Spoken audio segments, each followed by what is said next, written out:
많음을 볼지라도 말도 많고 병거도 많고 백성도 많다. 그러면 일차적으로 어떤 생각을 할 수 있나요? 에? 이기겠다. 그건 전쟁할 때의 얘기고요. 저는 이런 생각이 들어요. 제가 삐딱해서 그런지 모르는데 적군이 우리보다 훨씬 더 복받았나 봐.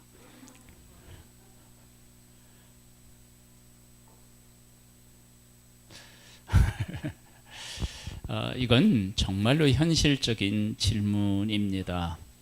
그러니까 우리들이 현실에서 나보다, 우리보다, 하나님을 섬기는 우리보다 세상 사람들이 훨씬 더 잘 되는 것처럼 보일 수 있고, 그리고 잘 될 수도 있어요. 그러니까 1차적으로 말이 많다, 병거가 많다. 그럼 강력한 군대 아니에요. 사람이 많고. 그러면 강력한 군대는요, 항상 어디에서 그 강력한 군대가 나오느냐면 물질적인 것에서 풍요로울 때 나옵니다.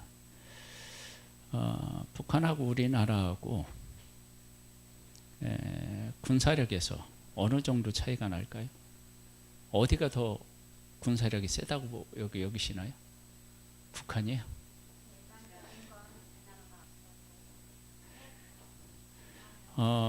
경제적인 측면에서 비교가 안 될 만큼 우리나라가 훨씬 경제적으로 풍요로워요. 이 풍요로움이 그 군사력에도 거의 반영이 됩니다. 단지 이제 북한 같은 경우는 거의 군사력에 몰빵하듯이 하니까 문제가 되고, 그 다음에 또 이제 핵을 가졌다 그러는데요. 말이 많고 병거가 많다라고 하는 것은 잘 산다, 그런 것을 금방 알 수 있어요. 그러니까 전쟁에 나아갔는데, 아니 전쟁이 아니더라도 전쟁이 일어나기 전에 적군의 상태에 대해서 어느 정도 정보는 다 가지고 있죠. 웬만한 정보들은 다 가지고 있습니다. 우리 때만이 아니고 이때 당시도 다 그런 것들은 어떻게 해요? 알고 있는 거예요. 그러면 전쟁을 하기 이전에 이미 그들은 우리보다 잘 사는데, 그렇게 우리가 생각할 수 있다고요. 여러분, 이런 현실적인 부분에 대해서 하나님 안에서 정의를 바르게 내리고 있어야 됩니다. 이런 부분이 우리가 제대로 안 돼 있으면 적군과 이렇게 마주 섰을 때 어떻게 되느냐, 그 부분에 정확하게 정의를 하고 있지 않으면 심리적에서 이미 지고 들어갑니다. 사울이 이끄는 군대하고, 그리고 이제 적군 골리앗이 이끈다고 할 수 있는 블레셋과의 전투에서 이스라엘 백성들은 그 골리앗 보고 이미 어떻게 해요? 졌죠. 싸우지도 못하고 지는 거예요. 그런데 다윗이 갔을 때는, 다윗은 전쟁은 군인의 많고 적음에 있는 게 아니고 하나님의 손에 있다, 그렇게 보고, 골리앗이 나왔는데 골리앗의 키 크기, 그가 가지고 있는 칼이 얼마나 크고 무겁고 막 강력한 막 힘을 가졌느냐, 이런 것으로 보지 않아요. 다윗은 살아계신 하나님의 군대를 모독한 적군, 가장 그 현실적으로 믿음으로 본 게 그거예요. 살아계신 하나님의 군대를 네가 왜 모독하냐, 이게 가장 큰 거예요. 그러니까 일반적으로 보는 눈을 가지고 볼 때는 골리앗은 키도 크고 그가 가지고 있는 이 칼도 어마어마하죠. 이제 그걸 보는데 다윗은 그것을 보는 게 아니고 살아계신 하나님의 군대를 모독하는, 있을 수 없는 일을 하는, 저주받아야 마땅한 그런 말을 하는 사람으로 보는 거예요. 이런 해석과 이런 시각은 우리 예수 믿는 사람이 반드시 가져야 할 그런 시각이에요. 이걸 갖지 못하면 우리는 항상 어떻게 되느냐면 원망하고 불평하고요. 그러다가 우리의 인생을 다 보낼 수 있어요.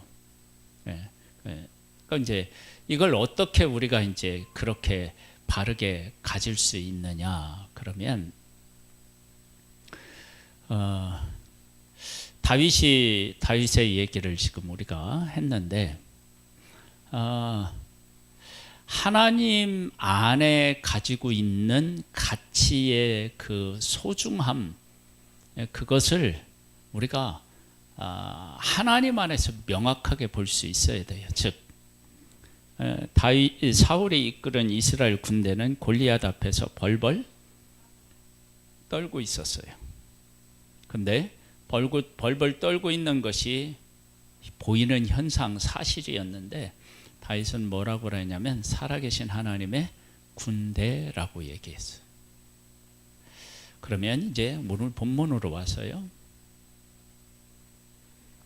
적군이 말도 병거도 많아요. 군인도 많아요. 우리는 적어요. 그때 적은 우리 군대를 어떻게 봐야 되죠? 여기 이제 계속 읽어보면 하나님이 어떻게 해요? 함께 하신다. 어떤 하나님이 함께 하느냐? 그러면 애굽 땅에서 인도해 내신 하나님이 함께 하신다. 그렇게 말씀하고 계셔요. 그러면 이 세상에 있는 게 기적도 기적이지만 그게 보통 그 믿음의 고백 아니면 그게 가능하겠어요. 근데 그 자매에게는 뭐가 있어요? 하나님이 있고 그 다음에 뭐 부활에 대한 고백이 있잖아요. 그러니까 그 하나님이 함께 하시고 부활에 대한 고백, 이것이 그 어떤 것보다 가치가 있으니까, 비교 안 되는 가치가 있으니까 지금 그와 같은 어려움들을 그냥 웃으며 넘길 수 있어요. 이 부분에 대해서 신앙적으로 확고하게 서 있지 않으면 우리는 항상 뭐에 넘어지냐면 환경에 넘어져요. 그러니까 여기 보면 말과 병거와 백성이 너보다 많음을 볼지라도, 아니 하나님이 일하실 것 같으면 미리 내게 말을 더 많이 갖게 하시고 병거를 많이 갖게 하시고 사람이 많아지면 될 거 아니에요. 근데 하나님은 그런 방법을 쓰지 않으셔요. 왜 안 쓰죠? 네. 그러니까 내가 힘이 있어서 이긴 것으로 생각할까 봐. 그러면 그건 독이니까. 그러니까 하나님은 그걸 허락 안 하셔. 그걸 허락 안 하신다는 얘기는 거꾸로 얘기하면 내가 상대할 팀이, 상대하는 적이 나보다 인간적으로 보면 훨씬 더 형통한 삶을 사는 것처럼 보이는 거예요. 그러지 않아요? 말이 많고 병거가 많고 그 군인이 많은 것은 1차적으로 나보다 어떻게 해요? 네, 훨씬 나은 거죠. 하나님은 그렇게 역사를 이끄시고 예수 믿는 우리들은 어떻게 해요? 말도. 그래서 나중에 이제 이스라엘 백성이 어떤 얘기까지 듣느냐 그러면, 야 너희들이 말을 탈 수 있는 사람을 1000명이든지 10,000명이든지 너네 보내봐라. 그럼 어떻게 되냐면 우리가 그 말을 탈 수 있는 사람한테 말을 줄게. 이런 비아냥까지 듣는다니까요. 그래서 예수 믿는 우리들이나 교회가 세상보다 못하게 느껴져서 비웃음을 살 때 그 비웃음에 우리가 놀아나면 큰일 납니다. 그것 때문에 상처를 입고 그것 때문에 아파하면 안 돼요. 왜냐하면 우리는 그것과 비교할 수 없는 하나님의 임재, 하나님과 함께하고 있다는 사실이에요. 이 가치를 분명하게 고백하지 못하면 그 다음에는 져요. 이 가치에서 실패하면 어떤 전쟁에서도 반드시 실패하게 되어 있어요. 근데 여기에서 이기면 어떤 전쟁에서도 어떤 일을 만나도 이길 수 있어요. 이게 정말로 중요해요, 이것이. 근데 우리는 보통 하나님께서 우리에게 복을 주셨다고 할 때 뭐가 많아야 돼요? 말이 많고요, 병거가 많고요, 사람이 많아야 돼요. 거기서 적과 비교해서 이겨야만이 된다고 생각해요. 근데 하나님은 거기서 절대로 우리가 많아지도록 하지 않으셔요. 왜냐하면 그렇게 되면 우리가 하나님을 의지하기보다는 내 힘으로 살려고 하는 것이 강해지기 때문에 그래요. 그래서 일반적으로 볼 때 고린도에서도 나와 있잖아요. 너희들이 그 배움을 봐라, 뭐 문벌 뭐 이런 거 다 봐봐라. 그랬을 때 어떻게 해요? 그 세상에 내놓을 만한 게 있느냐는 거예요. 없대요. 근데 하나님은 약한 자를 들어서 어떻게 해요? 강한 자를 부끄럽게 한대요. 이 이야기가 뭐냐면 하나님이 내 안에 계신 그 가치, 나와 함께한 가치는 이 세상 어떤 것과도 비교할 수 없는 가치를 가지고 있고 힘을 가지고 있다라고 하는 사실을 분명하게 알고 고백해야 된다는 거예요. 그럼 이 세상에서 가장 부유한 사람이 누구예요? 정말이에요? 아니, 여기서만 대답하지 말고 내 삶의 현장에서 어떠냐 이 얘기야. 이 고백에서 바른 고백을 하지 않으면 그럼 어떻게 되느냐? 적군을 보면 그 다음에 어떻게 되냐면 말이 많고 병거가 많고 군인이 많으면 두려워 떠는 거예요. 두려워 떨어요. 하나님 안에서 승리한 사람들을 보면 항상 무엇에서 승리하느냐면 외형적으로 비교하는 것을 가지고 보이는 걸 가지고 비교하지 않고 전쟁은 하나님에게 속한 거야 라고 하는 믿음을 고백을 한 사람이 항상 이겼어요. 요나단과 그 목이 든 사람도 그렇게 하죠. 적군에게 갈 때 그렇게 갑니다. 전쟁은 하나님에게 속한 것이다. 근데 이게 전쟁에게만 속한 거, 하나님에게 속한 것이 아니라 우리의 삶 자체가 그런 거예요.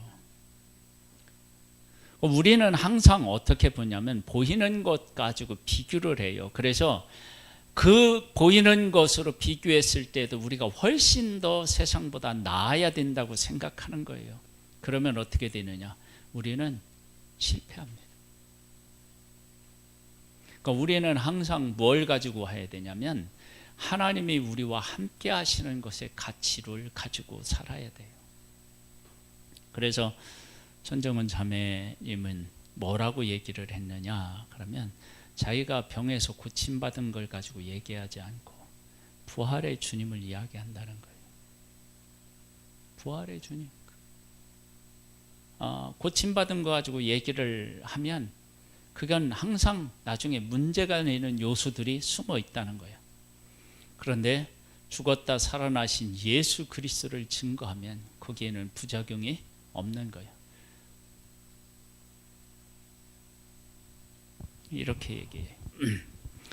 너희가 싸울 곳에 가까이 가면 제사장은 백성에게 나아가 고하여 그들에게 말하여 이르기를 이스라엘아 들으라. 너희가 오늘 너희의 대적과 싸우려고 나와 왔으니 마음에 겁내지 말며 두려워하지 말며 떨지 말며 그들로 말미암아 놀라지 말라. 딱 갔는데 아니 말이 어느 정도 될 것이라고 생각했는데 그보다 훨씬 많고 병거가 어느 정도 될 거라고 생각했는데 그보다 훨씬 많고 적군이 어느 정도라고 생각했는데 그보다 훨씬 많은 거예요. 놀래 자빠질 만큼 많은 거야. 그런데 그렇게 보이는 것에 마음을 뺏기지 않고, 니들이 아무리 많아도 소용없어. 우리에게는 하나님이 계셔. 하나님이 계셔.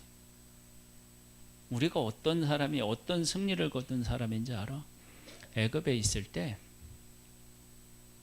우리는 하나도 안 싸웠는데 하나님이 애굽 사람과 싸워서 애굽 사람들을 굴복시키고 우리 그냥 나왔어. 막 금은부와 구하니까 다 주더래. 응? 그리고 우리가 나온 민족이야. 하나님이 함께 계시면 그런 거 아무것도 아니야.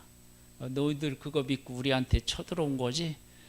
너희들 하나님 앞에 한번 혼나봐라. 이런 믿음의 고백이 우리에게 있어야 되는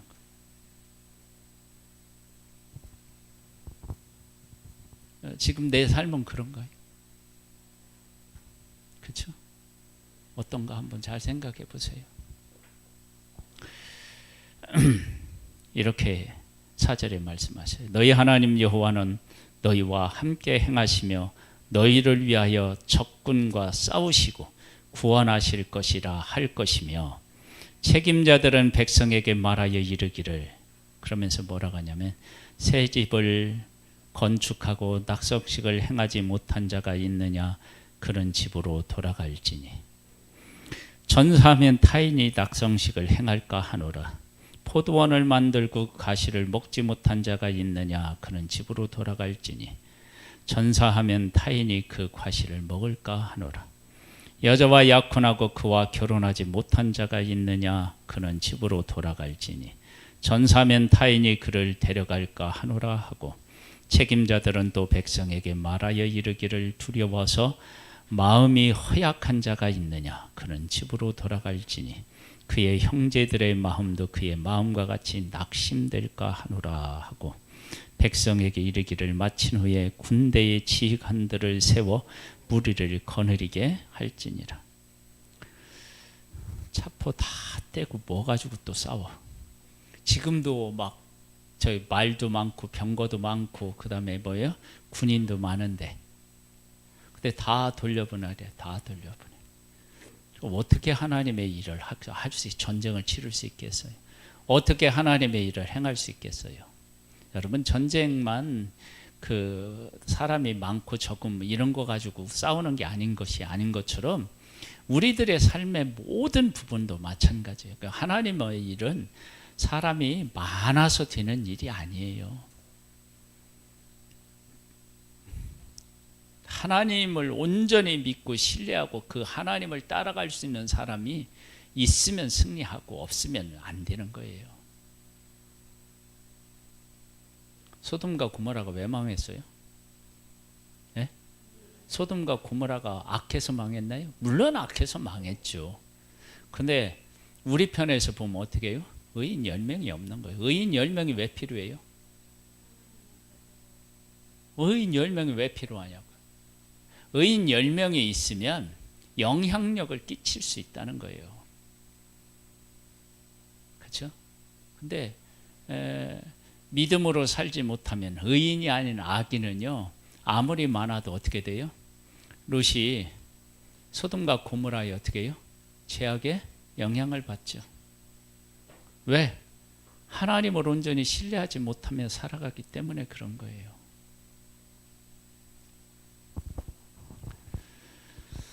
우리에게 하나님을 하나님으로 인정하고 그 하나님을 믿고 따르는 사람이 있는 한 우리는 어떻게 해요? 이길 수 있어요. 그 사람이 많고 적은. 그래서 하나님은 기드온의 300 용사할 때 32,000명이 모였는데,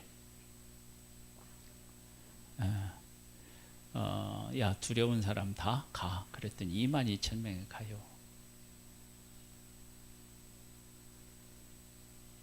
그 22,000명 갈 때 남은 10,000명이 어떤 마음이었을까요? 반이 넘게 간 건 아니에요. 3분의 2가 간 거잖아요. 3분의 2가 넘게. 네? 한번 생각을 한번 해보세요. 근데 하나님은 10,000명도 어떻게 해요? 많대요. 그래 나중에 몇 명이요? 300명 남겨요. 300명이요.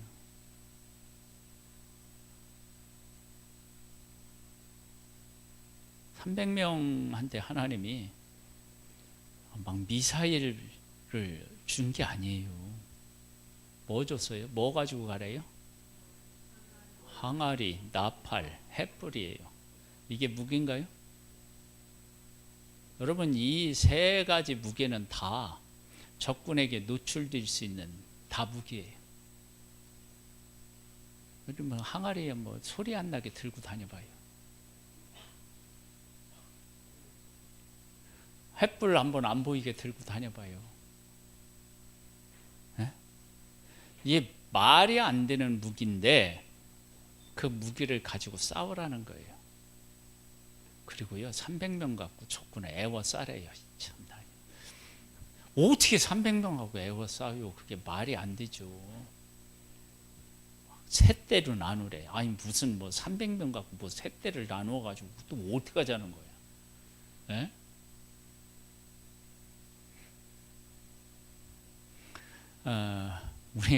우리 제가 군대 생활할 때 해안 경비를 했어요. 부산에서. 그래서 부산에 우리 있을 때는 경치 좋은 데는 다 군인이 차지하고 있었어요. 민간인들이 못 가요. 네. 거기 있을 때 이렇게 이렇게 소초하고 뭐 분초 이렇게가 이게 있으면 이만큼 거리들이 있어요. 거리. 그래서 뭐냐면은 그 어둡고 그 그 바다가 잔잔하고 이러면 어떻게 되냐면은 적군이 올 수 있는 최적의 상태인 거예요. 눈에 안 띄잖아요. 들어올수록 좋고. 그러면 경계가 훨씬 더 이 거리가 짧아져요. 무슨 말인지 알아요? 이 거리가. 그리고 파도가 높고 이렇게 막 다리 이렇게 막 또 밝다든지 이러면은요, 이 경계가 조금 더 멀어져요. 네? 안 가봐서 모르시잖아.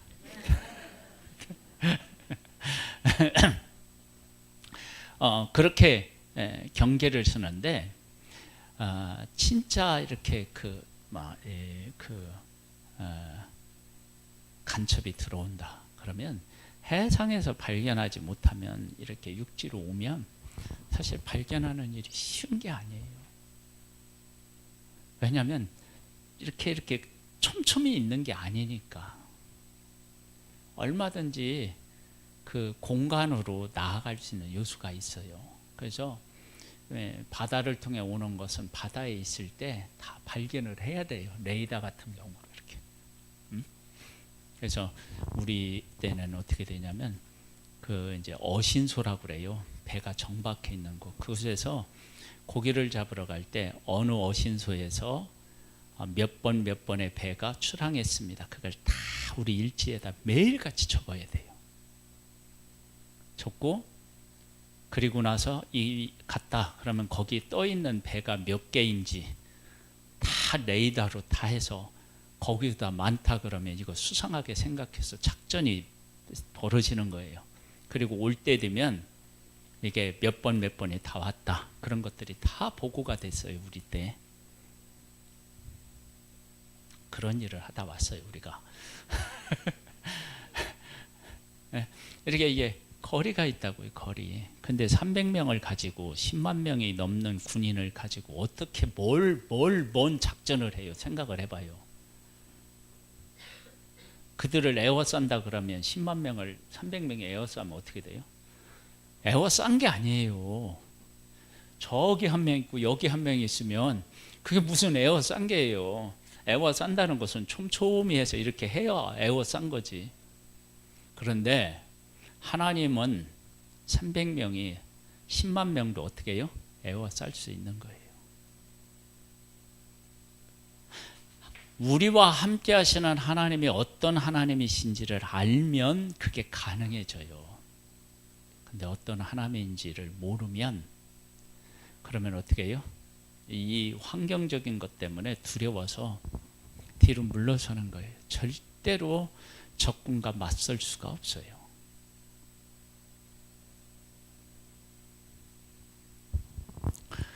그 다음에는 이제 네가 어떤 성읍에 나아가서 치려할 때에 그 성읍에 먼저 화평을 선언하라. 그 성읍이 만일 화평하기를 회답하고 너를 향하여 성문을 열거든 그 모든 주민들에게 네게 조공을 바치고 너를 섬기게 할 것이요. 자, 여러분, 이 말은 앞에 있는 얘기하고 똑같이 연결돼서 이런 거예요. 뭐냐, 적군이 이스라엘을 보는데 그들의 많고 적음을 가지고 우리가 이제 싸워서 이길 수 있겠다라고, 즉 하나님의 군대로 보지 못하고 자기들이 가지고 있는 똑같은 군사력으로 생각하고 보고 판단하고 결정해서 전쟁을 치르게 되면 내가 너희와 함께 있다는 것을 적군에게 보여줘라. 그런데 내가 너희들하고 함께 있다는 것을 깨달아 알고 화평을 청하거들랑 그들은 어떻게 해요? 조공을 바치게 하고 살려두라, 그런 거예요. 여러분, 이 사실도 엄청나게 중요해요. 즉 우리가 예수 믿는 사람이요, 하나님과 함께 살아가면서 하나님이 함께 하시는 것들을 사람들에게 자꾸 보여주잖아요. 그러면 사람들이 나를 볼 때 저 사람은 가난하고 못 배우고 뭐 이런 것을 가지고 나를 볼 수가 없어요. 하나님이 함께하는 사람으로 보게 되어 있어요. 그러니까 이스라엘 백성들이 하나님의 말씀대로 살아가면 주변에 있는 나라들이 어떻게 보냐면 이스라엘은 군사력으로 보지 않고 하나님이 함께 하시는 나라로 본다고요. 이스라엘 백성들이 애굽에서 나와서요, 광야를 통과했을 때 약속의 땅에 있는 그 족속들이 이스라엘을 어떻게 봤어요? 애굽을 이기고 홍해를 건너고 광야에서 살아남은 민족으로 보는 거예요. 그들이 군사가 얼마나 있느냐 그런 문제를 가지고 하진 것이 아니라 그렇게 봤어요. 그래서 약속의 땅에 있는 7 족속들이 하나님의 백성들 때문에 어떻게 해요? 간담에다 녹는다 그랬어요. 이스라엘 백성들에게 뭔 무기가 있어요? 무기가 없으니까 아무 말도 안 하고 여리고성을 어떻게 해요? 동거해요. 무기가 어디 있어요, 그들이? 무기가 없으니까 돌고, 그 다음에 나팔 소리가 나니까 뭐예요? 함성 지른 거 아니에요. 무기가 있었으면 어떻게 했을까요? 창을 던져라 막 화를 쏴라 막 이럴 수도 있는데 그거 안 하잖아요. 없는 거예요, 없는 거.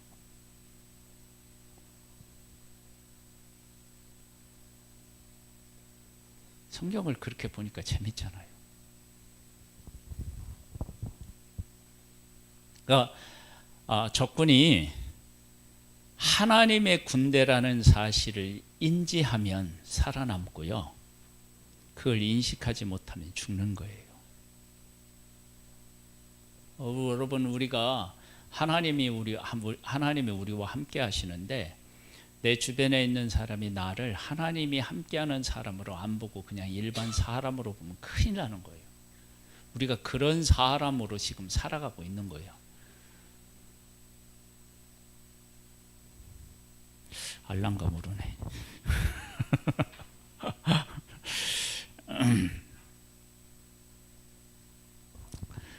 12절부터 보면 만일 너와 화평하기를 거부하고 너를 대적하여 싸우려 하거든 너는 그 성읍을 애워쌀 것이며, 항상 애워싸래요. 많고 적음만 관계없어요. 네 하나님 여호와께서 그 성읍을 네 손에 넘기시거든 너는 칼날로 그 안에 남자를 다 쳐 죽이고 너는 오직 여자들과 유아들과 가축들과 성읍 가운데 있는 모든 것을 너를 위하여 탈취물로 삼을 것이며 너는 네 하나님 여호와께서 네게 주신 적군에게서 빼앗은 것을 먹을지니라. 네가 내게서 멀리 떠나 성읍들 곧 이 민족들에게 속하지 아니한 성읍들에게는 이같이 행하려 니와 오직 네 하나님 여호와께서 네게 기업으로 주시는 이 민족들의 성읍에서는 호흡이 있는 자를 하나도 살리지 말지니. 즉 뭐냐면 하나님이 약속의 땅으로 주신 적과 약속의 땅이 아닌 다른 지역에 살고 있는 적하고는 대하는 게 완전히 달라야 돼요. 약속의 땅에 주신 곳에 있어서는 어떻게 해요? 다 죽여야 돼요. 왜?